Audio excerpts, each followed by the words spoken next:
Hola chicos, ¿qué tal la Semana Santa? Espero que hayáis estado tranquilos y, bueno, despegado un poco de los libros, al menos de los de texto. Mirad, volvemos a la carga, con Grecia, pasamos un poco su época oscura, que era la época arcaica, y nos centramos en la época clásica, que es mucho más interesante. Mirad, la época clásica tiene dos ciudades importantes, dos polis, Esparta y Atenas. Bien, son ciudades que pertenecen a la misma península, como veis aquí, pero que eran muy diferentes. Cuando dos ciudades muy diferentes están en el mismo territorio, lo que es inevitable al final, sobre todo en la antigüedad, es que hubiera una guerra. ¿De acuerdo? Ya veremos cómo fue. Mirad, para el próximo día, que es el viernes, solo os pido lo siguiente. Que vayáis subrayando vuestro libro viendo esta audiolección. Podéis ir parando el vídeo para subrayar bien y entender bien lo que va diciendo. Y que tras subrayar el texto completes un cuestionario que te voy a poner en las tareas a modo de repaso, ¿de acuerdo? ¿Para cuándo lo tienes que entregar? Pues lo tienes que entregar para el viernes 17, es decir, este viernes a las 14:30, a las 2:30, ¿de acuerdo? Puedes hacerlo antes, tampoco pasa nada si lo entregas el viernes por la tarde, pero bueno, para tenerlo de referencia y para tenerlo todo el viernes terminado, ¿de acuerdo? Bien, entonces, lo primero, la videolección. Bien, abre el libro por esta página, la etapa de esplendor de Grecia, ¿de acuerdo? Veis que lo tengo subrayado. Esto es lo que tienes que ir subrayando en tu libro a medida que te lo voy explicando yo en esta audiolección, ¿de acuerdo? Bien, la etapa de esplendor de Grecia. Durante el siglo V a.C. y la primera mitad del siglo IV a.C., recordad, los años ya son importantes, ¿de acuerdo? Tengo que saberlo. Tiene lugar la época clásica, que fue una época caracterizada por el apogeo. Veis aquí que hay un tipo de subrayado diferente. Es un glosario, ¿de acuerdo? Apogeo significa gloria, fuerza, esplendor, ¿de acuerdo? De las ciudades-estado griegas. Bien. Este esplendor tiene lugar porque los griegos vencieron a los persas en las guerras médicas. Bien, las guerras médicas vienen aquí explicadas. Las guerras médicas enfrentaron a los griegos y los persas. Bien, hay dos guerras, dos batallas importantes que son la de Maratón y la de Salamina, que las veremos a nivel de curiosidad, ¿de acuerdo? Bien, y ganó Atenas. Ganó Atenas por lo que veíamos en la época arcaica, por la supremacía marítima y por la tecnología que tenían y que no tenían el resto de los pueblos. Por ejemplo, las naves con 3 líneas de remeros, los trirremes. Podían ir más rápido, al ir más rápido los ataques podían ser más efectivos, ¿de acuerdo? Bien. Las guerras médicas, ¿cuál fue el resultado de las guerras médicas? Pues se afirmaron los valores comunes de los griegos. Recordad que Grecia estaba dividida en polis muy diferentes, cada una tenía su gobierno. Y había dos ciudades importantes, la de Atenas y otra era la de Esparta, ¿de acuerdo? Entonces, estas dos ciudades tuvieron una gran importancia en la época de esplendor de Grecia, en la época clásica. Bien, vamos a ver primero Atenas y después vamos a ver Esparta y después vamos a ver qué pasó, ¿de acuerdo? La polis de Atenas era la más importante de Grecia, la más próspera, la más rica. ¿De acuerdo? Estaba basado, esta riqueza, esta superioridad estaba basada en su superioridad naval. ¿De acuerdo? Lo que le permitía tener comercio marítimo. Recordad, comercio es igual a riqueza. ¿Vale? Asimismo, Atenas controlaba una alianza. ¿Qué era una alianza? Pues una unión para trabajar juntos, para conseguir algo, llamada la Liga de Delos. ¿De acuerdo? Delos. Bien. Estas ciudades que lideraba Atenas tenían un sistema de gobierno común, en la que ya participaban por primera vez en la historia los ciudadanos en el gobierno. ¿Vale? ¿Cómo se llama el sistema político donde los ciudadanos participan en el gobierno? La democracia. La democracia es la participación de los ciudadanos en las leyes, ¿de acuerdo? Bien. ¿Por qué ocurrió esto? Porque algunos grupos sociales, como relacionados con la aristocracia, desalojaron el poder, ¿de acuerdo? Desalojaron el poder y otras capas de la sociedad pudieron entrar, ¿de acuerdo? Bien. Una cosa importante, la democracia ateniense no es la democracia como la concebimos ahora, ¿de acuerdo? No todo el mundo participaba, ¿vale? Estaba basada en la sumisión a la ley, es decir, a la fuerza de la ley, todo el mundo tenía que hacer la ley y a los derechos políticos de los ciudadanos, ¿vale? Las libertades que tenían los ciudadanos, por ejemplo, tener una casa, poder moverse entre ciudades, etcétera, etcétera. Entonces, la democracia ateniense tenía dos valores. Tienes que cumplir la ley y al cumplir la ley tienes unos derechos.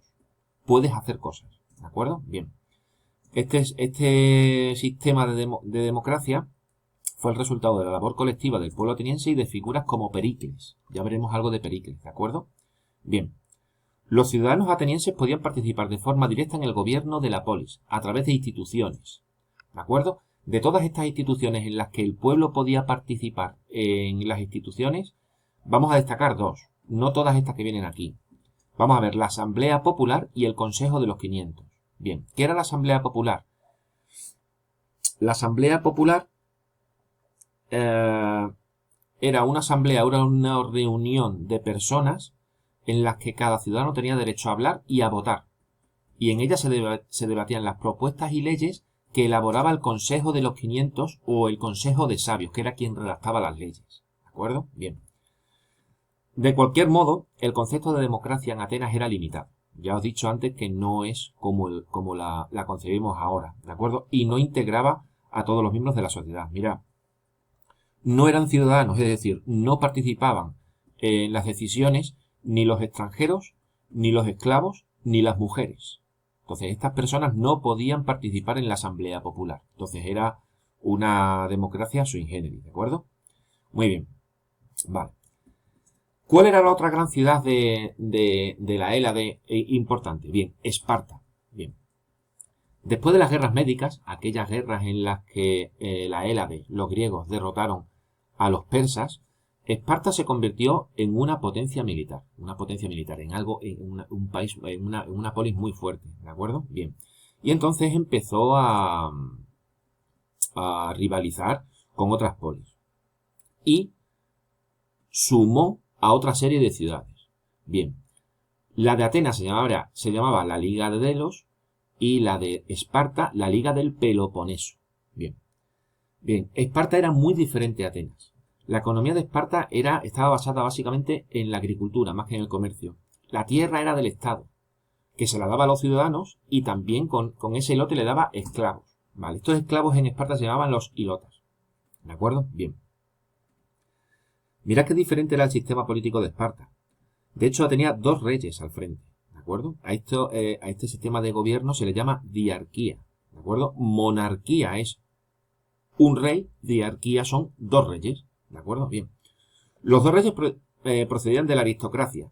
Vimos que en Atenas la aristocracia había sido desalojada, se había ido del poder. ¿De acuerdo? Bien. Pero, en lugar de tener un consejo de 500, tenía un consejo de ancianos llamado el Eforado. ¿De acuerdo? Bien. Esto también era un consejo de sabios. Bien. ¿Qué pasa? Que Esparta y Atenas empiezan a rivalizar, como no podía ser de otra forma. Bien. ¿En dónde desemboca esa rivalidad? En la guerra del Peloponeso. La guerra del Peloponeso es una guerra entre Esparta y Atenas, por el control de la Hélade. Y desembocó en un enfrentamiento bélico, es decir, en una guerra. ¿De acuerdo? Bien. Estas dos ciudades se enfrentaron entre ellas y también enfrentaron las ligas que ellos lideraban. ¿De acuerdo? Bien. ¿Cuándo fue la guerra del Peloponeso? Interesante. Los años 431 y 404 a.C. ¿De acuerdo? Bien. ¿Quién la ganó? Pues no podía ser de otra forma. La victoria fue de Esparta, que era un pueblo guerrero muy fuerte. Después veremos por qué la ganaron. ¿De acuerdo? Bien. Entonces, marcó el final de Atenas, de la hegemonía de Atenas. Pero, curiosamente, la guerra fue tan dura que la guerra también debilitó a todas las ciudades griegas y produjo la decadencia social y política de toda la Hélade.